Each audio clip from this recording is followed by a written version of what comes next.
Hello, back to the channel, and today we'll be talking about what else other than Connor Stallions, Jim Harbaugh, and the witch hunt that is going on around him. We finally got the trailer coming out for the what is it, Sign Stealer Untold documentary, where it's going to be about Connor Stallions featuring Dave Portnoy and other notable media personalities. So that'll be very fun. And as Josh Pate of Late Kick Live put out in his show, he is under the impression, and by under impression, he knows that the NCAA basically leaked the information to ESPN and got this story out to try to get ahead of the. They want the first story on with the documentary coming out, right? They want to be like, hey, here's what actually happened before you listen to this guy being Stallions. Because obviously, even me as a diehard Michigan fan and Stallions defender, it's going to be probably a crazy, crazy angling of the truth. We won't say lie, but angling and framing of the truth. That being said, speaking of the truth, Jim Harbaugh over out in Los Angeles, he came out and basically defended himself today. Let me see if I can quickly pull up what his statement was. Harbaugh said, "Never lie, never cheat, never steal. I was raised with that lesson. I have raised my family in that lesson. I have preached that lesson to the teams I've coached. No one's perfect. If you stumble, you apologize, you make it right. Today, I do not apologize. I did not participate. I was not aware nor complicit in these said allegations. So, for me, it's back to work and attacking with an enthusiasm unknown to mankind."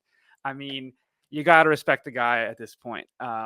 Staying in his lane, doing his own thing, kind of out there in the NFL, trying to be one of the first coaches in a long time to win both. I think Pete Carroll was the last coach to do it. And just doing his own thing. He's like, hey, look, I didn't know what was going on. It's not me. And as we talked about yesterday in yesterday's video, there's no evidence still linking him, despite the numerous insane requests by the NCAA. The sneakiest thing that came out, I actually tweeted it today, from Tom Mars Law on Twitter, just Tom Mars, at Tom Mars Law. He was talking about the full background of the failure to comply allegation against Jim Harbaugh. So this is what happened here. They said that there are 6,199 emails in the file I've been given access to, and the e-discovery team gave me a tutorial yesterday afternoon how to review and search the emails. Software does not allow one to search for and designate privileged or confidential emails that are sent received by a particular person. Therefore, a review of the emails would require a review of each individual email and its attachments. Assuming it takes 30 seconds on average to do that, it'll take them actually 51 hours to review every email. So that was sent by the NCAA, the request to review all those emails at January 30th, 2024. Okay, and mind you, Harbaugh is already in charge at this point because Mr. Mars can sort and search the data, which reduces the necessity to identify privileged communications. We respect the institution to produce the entirety of the records, including those from Coach Harbaugh, by January 31st. We do not intend to narrow the request for Harbaugh's email communications.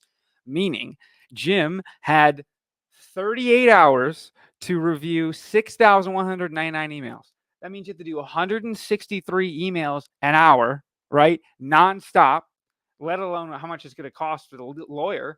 And we can do that by what? Let's divide that by 60. We're talking about 2 emails a minute, 2.7 emails a minute, nonstop for 38 straight hours for him to even make it on time, right? And that'd be at what? 11:18 p.m. So they wanted to review 6,200 emails immediately. So all they want to do is they want Jim Harbaugh out of here. They mentioned, actually, this is a follow-up in the bottom of the tweet from Tom Mars. In the same investigation, the NCAA allowed other Michigan coaches, the ones that remain at Michigan, I added that part, to withhold non-relevant emails and text messages that are, quote, not relevant or potentially relevant to the investigation as determined through a meet and confer process with the NCAA. So if you still think that this isn't a witch hunt to get Jim Harbaugh out of college football after how he told the NCAA to kick rocks, how he said that they should revenue split, how it should be more rights for the players, all this stuff. Like even guys like Maurice Clarett, obviously very good, famous, legendary Buckeye, was like Jim Harbaugh's a real one for helping the players out and defending everyone and saying that these players should get more stuff. And you think about it now there's in-helmet communications, let alone other things that have happened, NIL, other things like that, potentially actually revenue sharing going forward. No one's benefiting more from what's going on with Jim Harbaugh than the players across the board, including those at Ohio State. So everyone that's crying on Twitter saying there's some crazy allegations and all this stuff going on, relax. Once again, there's been more stuff going on that Jim Harbaugh did not know. He was suspended for more than half of the season, regular season, this entire season. So everyone just got to let him go, right? Well, it was like, I think at least 6 games this year he was suspended. So clearly he was out of the loop at times.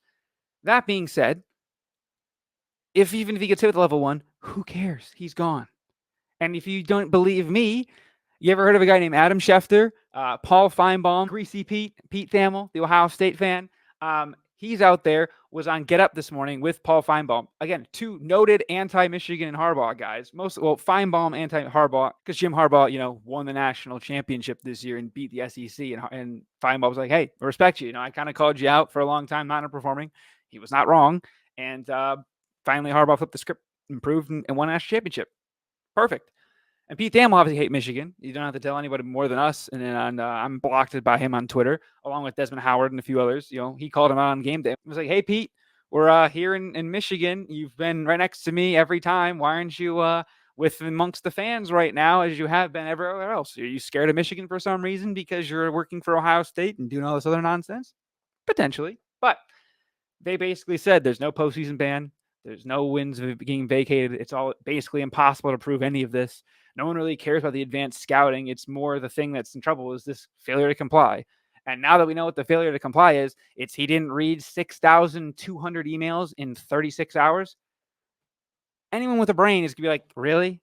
And as he even mentioned, again, this is Pete Thamel bringing this up. He's like, yeah, I'm sure a lawyer would be licking their lips hearing what the president of the NCAA said, that they won it fair and square, putting that in court and being like, what are we doing here? So I think the NCAA is going to realize what's going on. I think basically it was just everyone was just kind of recycling news. They wanted to get out in front of this documentary that's coming up on Netflix. I'm probably going to be hilariously good. I'll be tuning in. I might have to actually rebuy a Netflix subscription. I don't even think I have a family has one at the moment right now. I might have to buy it for this documentary. So shout out Netflix for doing that. Hopefully Connor gets some money for his diligent service to Michigan over the years, doing nothing illegal, as clearly proven now.